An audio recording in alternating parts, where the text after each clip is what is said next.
గురువారం బషీరాబాద్ మండలంలోని పలు గ్రామాలలో ఎన్నికల ప్రచారాన్ని నిర్వహించారు.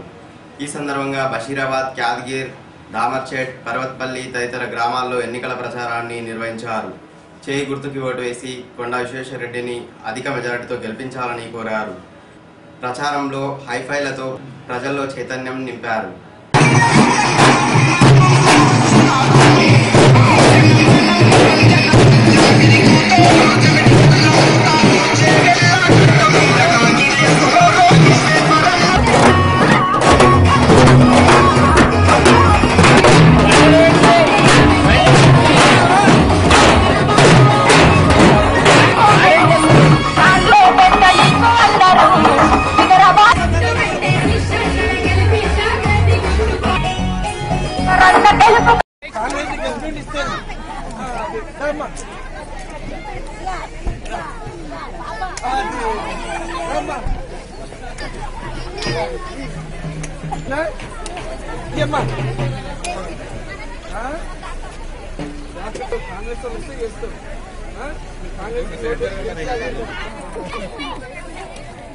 చేయకూడదు.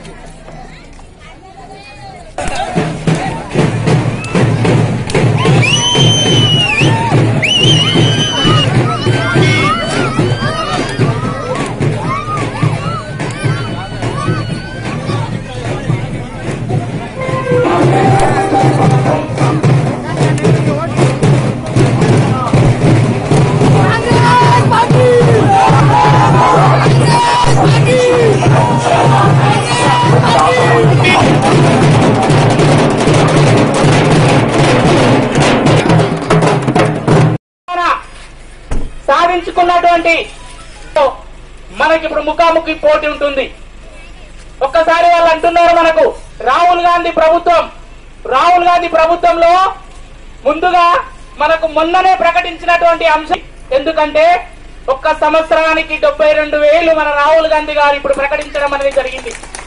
అది ఇప్పుడు కేంద్రంలో వచ్చిన ఎంబడే ఆ 72,000 25 కోట్ల ప్రజలకు మన భారతదేశంలో ఒక్కొక్కరి అకౌంట్ లో మినిమం 72,000 నెలకు 6,000 చొప్పున మన బీద వాళ్ళందరికీ 25 కోట్ల ప్రజలకు మనకి ఇవ్వడం జరుగుతుంది. అక్కడ లేదు, ఒక నేషనల్ పార్టీలో ఉంది, ఒక ప్రాంతీయ పార్టీలో లేదు. కాబట్టి నేను నేషనల్ పార్టీలో ఉంటేనే పార్లమెంట్ లో వాదించడానికి మనకు ఒక అవకాశం ఇక్కడ ఉంది. కాబట్టి ఈ స్టే ఉంది, ఈ స్టేలో నేను ఉంటేనే మాట్లాడగలుగుతా అనే ఒక అంశంతోనే ఇక్కడ మన పార్లమెంట్ లోపల అందరం చేస్తే దాన్ని తీసుకుపోయి మండల వేసిరు, సర్వే చేసిరు, మండల వేసిన తర్వాత రెడ్డి 30 సంవత్సరాలు ఎమ్మెల్యే చేసిండు.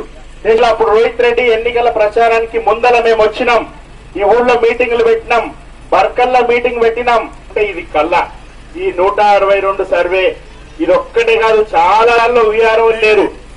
అంటే అన్ని ఉద్యోగాలు ఈరోజు ఇవ్వచ్చు, పిల్లలకి పరీక్షలు పెట్టొచ్చు, నమ్మాలంట. ఇవన్నీ కూడా మీరు యువకులు గుర్తుపెట్టుకోవాలి. యాప మండలి ఇడిసి కొడితే ఒక్కొక్కడు దయ్యమంతా వదలాలి, ఇడికెళ్ళి పారిపోవాలి. అందరు కూడా మీ ఊరోడు, మీ మండలమోడు, ఆ రోజు ఎమ్మెల్యే మీ రంజిత్ రెడ్డి వెళ్ళిపోతాడు, మీ కేసీఆర్ కూడా వెళ్ళిపోతాడు. కాబట్టి మీరందరూ కూడా ఈ ఊరోళ్ళు, ఇక్కడి బిడ్డలు, దయచేసి మీరందరూ కూడా రండి, కాంగ్రెస్ పార్టీలోకి రండి, కాంగ్రెస్ పార్టీకి మద్దతు ఇవ్వండి. ఊరును బాగు చేసుకోనంటే టీఆర్ఎస్ తో శాత కాదు. రోహిత్ రెడ్డి నాయకత్వంలో విశ్వేశ్వరరెడ్డి గారు రేపు మంత్రి అయిన తర్వాత, రాహుల్ గాంధీ గారు ప్రైమ్ మినిస్టర్ తర్వాత మీ ఊరికి ఏం బేకైతుంది చేద్దాం. కానీ రాబోయే ప్రతి ఎలక్షన్ లో కూడా కాంగ్రెస్ పార్టీని గెలిపించాలని కోరుతూ ఇప్పుడు ఎమ్మెల్యే గారు మాట్లాడారు. ప్రతిపక్ష పార్టీలోకి రారు, వస్తారా? మరి కానీ విశ్వేశ్వరరెడ్డి గారు ఎంత గొప్ప వ్యక్తి అంటే ఈ రోజు అధికార పార్టీని వీళ్ళకి వచ్చింది డబ్బు సంపాదించుకోనికే కాదు, ఆయన బొచ్చడు ఆస్తుంది. ఆయన తరతరాలు కొండా వెంకటరంగారెడ్డి గారు ఆ రోజు జెంటిల్మెన్ అగ్రిమెంట్ లో సంతకం పెట్టిన వ్యక్తి కొండా వెంకటరంగారెడ్డి గారు. తెలంగాణకి ఇవి చేయాలి, తెలంగాణకి ఇట్లా చేయాలని చెప్పి ఆ రోజులల్లా మాట్లాడిన మహానుభావుడు. తెలంగాణ ఇంకా రాలేదు, మా తాత అనుకున్న వికారాబాద్ జిల్లా, రంగారెడ్డి జిల్లా ప్రజా సమస్యలను పరిష్కరిస్తామని చెప్పి ఆయన రాజకీయాలకు వచ్చిన వ్యక్తి. కంపెనీలకు ఆయన సీఈఓలు రోజు ఎండనక వాననక రాత్రనక పగలనక నిత్యం ఒక అపర కుబేరుడిగా కాదు, ఒక సామాన్య కార్యకర్త కంటే ఎక్కువ పని విశ్వేశ్వరరెడ్డి గారు చేస్తున్నారు. దానికి ఏదో ఒక సందర్భంలో అంతేకాదు 3,50,000 కిలోమీటర్లు ఈ పోయిన 4.5 సంవత్సరాలు ఆయన తిరిగాడు. ఏ ఎంపీ కూడా అంత తిరిగారు మనం చూడలే. అసలు దేశంలోనే ఎవరంత తిరిగారు. అంతేకాదు మొదటిసారి పార్లమెంటేరియన్ అయినప్పటికీ తెచ్చి మన నెత్తి మీద మన దగ్గర నుంచి ఎంపీ చేద్దామని ప్రయత్నిస్తున్నారు. మరి ఈరోజు నేను ప్రశ్నిస్తా ఉన్నా, ఆయనకు అసలు చేవెళ్ల పార్లమెంట్ లో ఎన్ని గ్రామాలు ఉన్నాయో తెలుసా అని చెప్పి నేను ఈరోజు అడుగుతా ఉన్నా.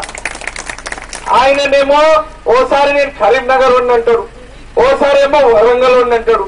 ఇక నిన్న మొన్న ఏం పుట్టిందో ఏమో కొత్త పాఠం స్టార్ట్ చేసిండు. నేను రాజేంద్ర నగర్ లో పుట్టినా, రాజేంద్ర నగర్ లో పెరిగినా అని. అరే నువ్వు ఏడుకెళ్ళి వచ్చినావు నీకే తెలియను నువ్వు, ఇక మా చేవెళ్ళకి ఏం చేస్తావు నువ్వు అని చెప్పి నేను ఈరోజు ప్రశ్నిస్తా ఉన్నా. ఇలా ఉద్యమం చేసిండట, ఏడో ఉద్యమం చేసిండు, ఒక్క దగ్గర చూపెట్టాలి, ఒక ఫోటో ఉంటే చూపెట్టాలని చెప్పి నేను ఈరోజు అడుగుతా ఉన్నా. అన్ని అబద్ధాలే, నోరు తెరిస్తే అబద్ధాలు. ప్రజాసేవ చేసిండట, ఏ సేవా కార్యక్రమం చేసిండు అని చెప్పి నేను అడుగుతున్నా. చేవెళ్ల పార్లమెంట్ సెగ్మెంట్ లా ఒక్క సేవా కార్యక్రమం చేసినట్టు చూపెట్టాలి. ఈ రోజు బహిరంగంగా సవాల్ చేస్తా ఉన్నా రంజిత్ రెడ్డిని.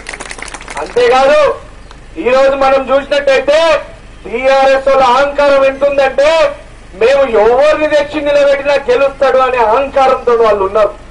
అంతేకాదు ఈ రోజు మన ప్రాంతం నుంచి వాళ్ళకు ఎవరు దొరకలేదు. తాండూరు నుంచి మనం అందరం లక్ష్యంగా పెట్టుకోవాలి. ఈడున్న వాళ్ళందరికీ ఒకటే చెప్తున్నా, ఈ రోజు ఏదేమైనా మీకైతే నేను ఎమ్మెల్యేగున్నా, నేను తప్పకుండా వచ్చే 5 ఏళ్లల్లా ప్రతి గ్రామంది రూపురేఖలు మారుస్తాననే నమ్మకం నాకుంది. ఈరోజు నా మీద కూడా ఎంతో ప్రెషర్ ఉంది. నన్ను కూడా టీఆర్ఎస్ పార్టీలకు రమ్మని చెప్పి మస్తుగా అడుగుతున్నారు. కానీ నేను పోదలుచుకోలే. ఎందుకంటే ఇన్నేళ్ల తర్వాత కాంగ్రెస్ పార్టీ నాయకులు, కాంగ్రెస్ పార్టీ కార్యకర్తలు మీరు నన్ను నమ్మి ఈరోజు నాకు ఓట్లేసి గెలిపించారు. నాకు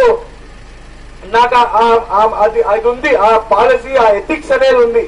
కాబట్టి నేను ఎక్కడ పోతలేను, మీతో పాటే ఉంటా. కాంగ్రెస్ పార్టీని వీడేది లేదు. అంతేకాదు ఒక్కనున్నా కానీ ఇన్నే ఉంటా. ఆల్రెడీ పేపర్ సోదరులు రాసిరు, ఒకే ఒక్కడు అని చెప్పి రాసిరు కదా. నేను ఒక్కనున్నా ఎటువాను ఇన్నే ఉంటా. అయినా అంతేకాదు మన గ్రామంలో ఉన్న సమస్యలన్నీ పరిష్కరించుకొని మన మండలం అభివృద్ధి చెందాలంటే రేపటి రోజు విశ్వేశ్వరరెడ్డి గారు ఎంపీ, ప్రతి ఒక్కరికి మినిమం ఇన్కమ్ గ్యారంటీ స్కీమ్ వారికి కాంగ్రెస్ పార్టీ దేశ వ్యాప్తంగా ఇస్తుంది అని చెప్పి ఆల్రెడీ మనం ప్రకటించడం జరిగింది. అంతేకాదు ఈ రోజు రుణమాఫీ, టీఆర్ఎస్ వాళ్ళు ఏం చెప్పారు, రుణమాఫీ చేస్తాం 1,00,000 రూపాయలు ఒకటేసారి అని ఎలక్షన్ ముందు చెప్పిర్రా. మళ్ళీ ఇప్పుడు మాట మార్చిండ్రు. ఇప్పుడు ఒక్కసారి ఏరేట మళ్ళా 4 దఫాలలో చేస్తారంట. మరి ఇది దొంగ మాటలు, దొంగ ముచ్చట్లు చెప్పిన వాళ్ళు కాదా అని చెప్పి నేను ప్రశ్నిస్తా ఉన్నా. కానీ అదే మన కాంగ్రెస్ పార్టీని చూసినట్టయితే రాజస్థాన్, మధ్యప్రదేశ్ లా ఎన్నికల ముందు చెప్పారు మమ్మల్ని గెలిపిస్తే 2 లక్షల రుణమాఫీ ఏకదాటిగా చేస్తామని చెప్పిర్రు. గెలిచినాక 10 రోజులలోనే రుణమాఫీ చేసి చూపించారు 2 లక్షలు.